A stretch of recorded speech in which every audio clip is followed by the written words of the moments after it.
कहना यही है कि जरूरी नहीं है कि आप अपने हाथों में हथियार लें और फिर अफगानिस्तान की लड़ाई लड़ें। आप जहां पे हैं वहां से आवाज उठाएं और ये असर हमें देखने को मिल रहा है। ये अमेरिका की तस्वीरें हैं जहां पे आप देखिए लोग अपनी आवाज बुलंद कर रहे हैं। तालिबानियों की खिलाफत में आवाज बुलंद की जो हो रहा है वो बहुत ही बुरा है। ये जुल्म हम किसी भी सूरत में नहीं सहेंगे। इसके अलावा सिर्फ तालिबान नहीं बल्कि इसके अलावा ये सिचुएशन है कि पाकिस्तान के लिए भी नारेबाजी हो रही है।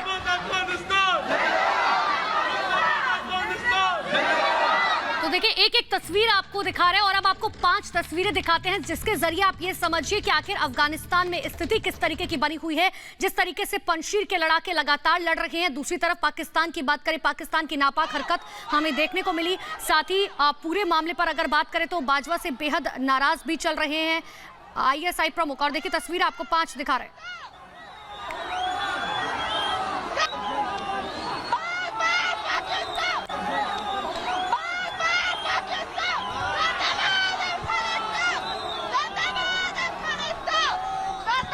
और देखिए हमारे साथ हमारे senior consulting editor major Gaurav Arya मौजूद है, साथ ही मेरे साथ रक्षा विशेषज्ञ major general GD Bakshi sir मौजूद है। GD बख्शी सर, पहले मैं आपका रुख करूंगी। पाकिस्तान ने जिस तरीके से पंजशीर घाटी पर हवाई हमले किए हैं, तालिबान का साथ वो निर्दोषों पर जुल्म ढाने के लिए दे रहा है, उसके बाद पूरी दुनिया में आवाज अब उठने लगी है पाकिस्तान के खिलाफ। देखिए कल ईरान ने भी सवाल उठाया, उसके बाद काबुल की सड़कों पर, कंधार की सड़कों पर और अब वाशिंगटन में भी दिखाई पड़ा कि लोग विरोध कर रहे, नारेबाजी कर रहे पाकिस्तान के खिलाफ।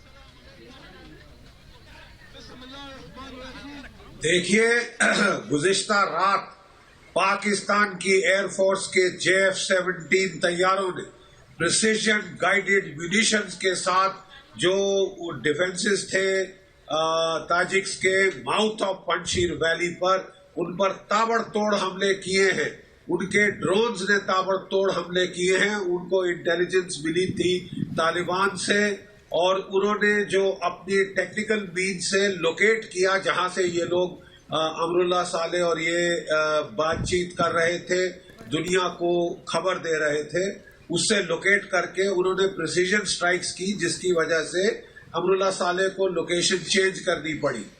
लेकिन वो सब काम वहां पे कायम है। कुछ इनिशियल इनको उस प्रिसीजन एयर स्ट्राइक के बाद इनको थोड़ा सक्सेस मिला था mouth of the Panjshir valley. लेकिन मैं आपको समझाना चाहता हूं कि ट्रेडिशनल जो फाइटिंग तरीका ताजिक्स का रहा है, आप रोड पकड़ के घाटी में आ सकते हैं, लेकिन जो ताजिक लड़ाके हैं वो दोनों साइड के पहाड़ों पर चढ़ के बैठ जाते हैं। अपने गांव भी सब खाली कर देते थे सोवियत जब हमले होते थे, और उसके बाद वो वहां से एम्बुश करके अच्छा खासा भारी नुकसान पहुंचाते थे। और अभी जो खबरें मिल रही हैं कि उन्होंने जवाबी हमले भी किए हैं और वो कह रहे हैं कि प्रोविंशियल कैपिटल को उन्होंने आजाद करा दिया है। जो जनरल फैज हमीद हैं, सर मैं आपके पास लौटूंगी एक बार फिर से। मेजर गौरव आर्य भी इस वक्त हमारे साथ जुड़ रहे हैं। मेजर, ये हमें पहले से मालूम था कि चीन और पाकिस्तान का स्टैंड तालिबानियों को लेकर क्या होने वाला है, इसमें कोई नई बात नहीं है। नई बात अब वहां से ये निकलकर सामने आ रही है कि हर जगह जितना तालिबानियों का विरोध हो रहा है उतना ही अब पाकिस्तानियों के लिए भी, क्योंकि ISI चीफ पिछले कई दिनों से वहां बैठा हुआ है। अब आपको क्या लगता है कि इस मौजूदा स्थिति में क्या आगे होना जा रहा है मसूद के स्टेटमेंट के बाद पाकिस्तान को लेकर? देखिए 2-3 बातें इसमें। सबसे पहली बात जो अभी जो अफगानिस्तान में जो तालिबान है उसने बोला कि we would like to be a part of the China Pakistan economic corridor. ठीक है, अब क्या है कि तालिबान में भी 2 गुट इमर्ज करके आ रहे हैं सामने। एक हकानीज का जो कि बिल्कुल प्रो पाकिस्तानी है, और एक दूसरा गुट मुल्ला बरादर लेड जो कि अफगान नेशनलिज्म की बात करते हैं, पश्तून वाली की बात करते हैं, एक्सेट्रा। इनमें गोलीबारी भी हुई थी कुछ समय पहले और मुल्ला बरादर को गोली भी लगी थी, चोट भी लगी थी। एक तो ये चीज हमें समझनी पड़ेगी। दूसरी चीज जो अफगान स्ट्रीट है, जो अफगान सड़क में आम लोग हैं, जो आपके टीवी स्क्रीन में देख रहे हैं, आप प्रोटेस्ट कर रहे हैं, चाहे वो विदेशों में कर रहे हो, चाहे काबुल में कर रहे हो, कंधार में कर रहे हो, हेरत में कर रहे हो, गजनी में कर रहे हो, कहीं भी कर रहे हो, ये पाकिस्तान से शदीद नफरत करते हैं।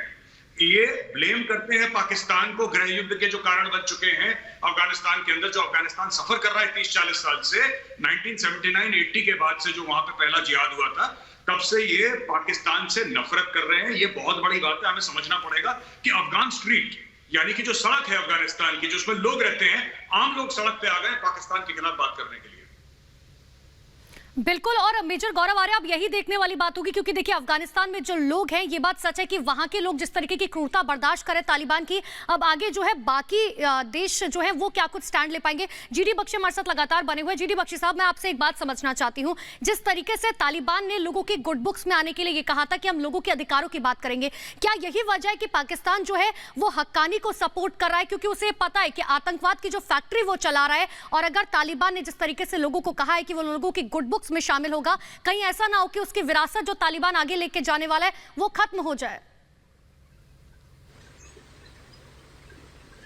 देखिए, जैसे अभी मेजर गौरव आर्य ने बिल्कुल सही कहा कि जो Afghan street is rising, Afghan nationalism, वो लोग कह रहे हैं कि साहब 20 साल हमने झक मारी अमेरिका से लड़ते लड़ते, अगर हमको पाकिस्तान का राज सहना है।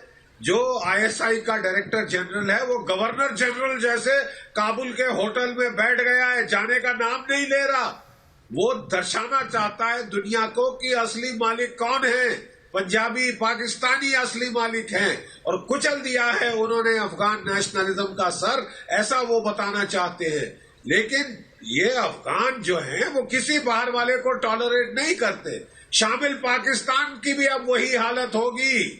जिस तरह से तभी DGISI वहां गए हैं कि जो उनके गुर्गे थे, जो हक्कानी ग्रुप था, उसको वो राज सौंपना चाहते हैं। इसका मतलब मुल्ला बरादर बाहर, इसका मतलब अखुंडजादा बाहर। ये तो हद ही है साहब, ये तो मतलब शरेआम वो अपना राज कर रहे हैं। अफगानिस्तान में पाकिस्तान ने इन्वेजन कर दी है। लेटेस्ट खबर यह है कि GOC 11 कोर पंजशीर के माउथ पे पहुंचा हुआ है, और जो मेजर अदिल साहब है, रहमानी SSG कमांडर, उन पे दबाव डाल रहा है कि ऑपरेशन तेज किए जाएं। ठीक है साहब, वहां पे तीसरी SSG बटालियन पहुंच गई है। वहां पे 3 नॉर्दर्न लाइट इन्फेंट्री की बटालियनें आगे भेजी जा रही है। लॉजिस्टिक सपोर्ट को वो ठीक करने गए हैं GOC 11 कोर। याद रहे, ये वही कोर है जो कश्मीर के ऑपोजिट लड़ाई में आएगा। ठीक है साहब, ये कोर कमांडर समेत वहां सब पहुंच गए हैं। पेशावर का हॉस्पिटल कैजुअलिटीज से भर चुका है। अब स्वात का हॉस्पिटल में भी पाकिस्तानी कैजुअलिटीज आनी शुरू हो गई है। कल रात को, जैसे परसों रात को, जैसे मैंने बताया कि वो JF-17 पाकिस्तान एयरफोर्स के फाइटर्स ने बमबारी की है। ये तो साहब युद्ध है, इन्वेजन है। नो वंडर आप देख रहे हैं अफगान स्ट्रीट पे उनकी खिलाफत के लिए अफगान नेशनलिज्म उबाल ले रही है। 2 जगह बहुत जबरदस्त अभी ऑपोजिशन। सही बात कह रहे हैं सर आप, बिल्कुल सही बात कह रहे हैं, और बड़ी जानकारी भी दे रहे हैं जीडी बख्शी सर कि ये युद्ध है, और ये युद्ध नहीं है बल्कि मैं तो ये कहूंगी आतंकवाद है, जिसे खुलेआम पाकिस्तान अब पूरी दुनिया के सामने रख रहा है। और यही वजह है कि देखिए, सबको पहले से ही पता है कि तालिबान जो जुल्म सितम कर रहा है अफगानिस्तान के लोगों के ऊपर, उसके पीछे पाकिस्तान है। और अब अहमद मसूद ने भी साफ साफ कहा है कि बाहरी ताकतों को यहाँ हस्तक्षेप से बचना चाहिए, और अहमद मसूद का भी सीधा सीधा निशाना पाकिस्तान के ऊपर है। ये रिपोर्ट देखिए, फिर हम अपने डिस्कशन को आगे बढ़ाएंगे।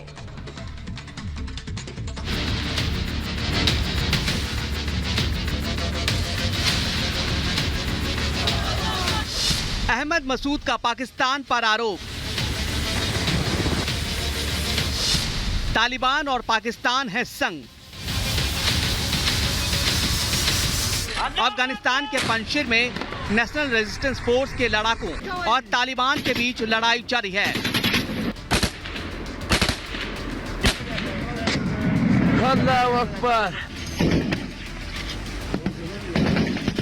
इस बीच नेशनल रेजिस्टेंस फोर्स के नेता अहमद मसूद ने एक वीडियो संदेश जारी किया। बयान में अहमद मसूद ने पंजशीर की लड़ाई में पाकिस्तान पर तालिबान की मदद का आरोप लगाया। मसूद ने कहा कि पाकिस्तान और तालिबान की बमबारी में फहीम दस्ती के साथ मसूद के कई परिजनों की मौत हुई है।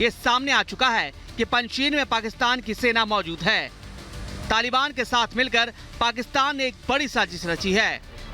16 जो तैयारा उनका उड़ रहा था, वहां पे बड़े गेड़े मार रहा था पंजशीर के ऊपर, उसकी तस्वीर आपने दिखाई है। चाइना के बने ड्रोन्स के ऊपर किस तरह फायरिंग कर रहे थे उनकी एयर डिफेंस गन, उसकी तस्वीर आपने दिखाई है। ताजिकिस्तान है वो वहां पे जल्द से जल्द अहमद शाह मसूद के लड़ाकों को shoulder fired surface to air missiles दे दे। कारगिल का बिल्कुल रिपीट हो जाएगा। यहाँ पे इन्वेस्टिगेशन होनी चाहिए कैसे पाकिस्तान के जेट फाइटर्स और ड्रोन्स वहां पे तालिबान के साथ मिलके हमले कर रहे हैं। पंजशीर से ऐलान हो चुका है कि तालिबान के सामने नहीं झुकेंगे। कई देश तालिबान की सरकार को मान्यता देने से पहले ही इनकार कर चुकी है, लेकिन पाकिस्तान तो पूरी तरह से तालिबान के इस खूनी खेल में उसके साथ है। Bureau report, Republic Bharat. Major Gaurav Arya इस वक्त हमारे साथ बने हुए। मेजर, मैं आपसे ये समझना चाहती हूँ, जब हम दुनिया के युद्ध इतिहास को पढ़ते हैं तो उसमें हमने देखा है कि कई दफा सेना हथियार सब कम पड़ जाए तो एक चीज काम आती है, वो है हौसला। और यही हौसला फिलहाल हमें मसूद के पास भी दिख रहा है। क्या अब आने वाले दिनों में, जिस तरीके से उन्होंने कहा है कि सिर्फ हथियार से लड़ाई नहीं लड़ सकते, आप जहां भी है आप तालिबानियों के खिलाफत में आवाज उठाइए, इसका असर होगा, तो आने वाले दिनों में हमें क्या स्थिति देखने को मिल सकती है? जिसके पास हथियार है वो हथियार से लड़े, जिसके पास आवाज है वो आवाज से लड़े। बेसिकली दुनिया देख रही है, सोशल मीडिया पे ये क्लिप्स वायरल हो रही हैं जो अफगानिस्तान में हो रहा है, ढकी छुपी बात नहीं है। और अब दुनिया को भी पता लग रहा है कि अफगान जो है, क्योंकि तालिबान को पैसा चाहिए, तालिबान को इंटरनेशनल रिकॉग्निशन चाहिए, और लोगों को दबा के ये सब नहीं मिलेगा। IMF पैसा नहीं देगा, अमेरिका पैसा नहीं देगा, यूरोपियन यूनियन पैसा नहीं देगा, साफ सीधी बात है। अब उनकी ये गले की हड्डी है, ये तालिबान के गले में फंस गई है। चलिए एक बार फिर से हम आपका रुख करेंगे। फिलहाल